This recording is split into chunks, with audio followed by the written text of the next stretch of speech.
الحمدللہ، شام کے اذکار پڑھنے کے فوائد۔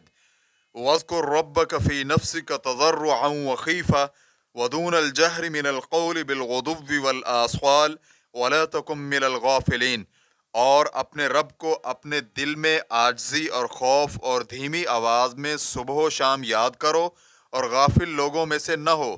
نمبر 1، غروب آفتاب کے بعد رات شروع ہو جاتی ہے، اس لیے شام کے اذکار عصر کی نماز کے بعد پڑھ لینے چاہیے، اور اگر کسی وجہ سے نہ پڑھے جائیں تو مغرب کے بعد بھی پڑھ لینے میں کوئی حرج نہیں ہے۔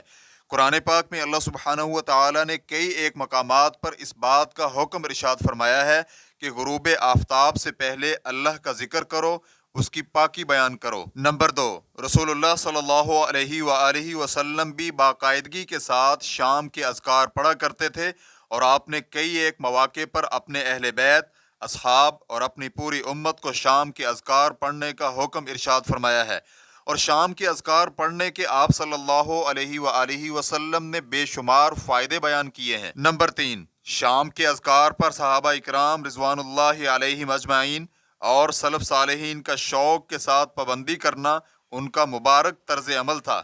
صحابہ اور سلف صالحین کے ہاں شام کے اذکار میں ناغہ کرنے کا تصور بھی نہیں تھا۔ آپ صلی اللہ علیہ وآلہ وسلم سے لے کر اماموں تک جتنے بھی نیک پاک لوگ گزرے ہیں، وہ سارے تعویذات اور شرکیہ امور سے بچ کر شام کے اذکار پر ہمیشگی کرنے والے تھے۔ نمبر 4، آپ بھی اسی راہ پر چلتے ہوئے شام کے اذکار کو پورے شوق، محبت اور پابندی سے پڑھیں۔ ساری زندگی ہر قسم کے شر، نقصان، نظر بد اور جادو سے محفوظ رہیں گے۔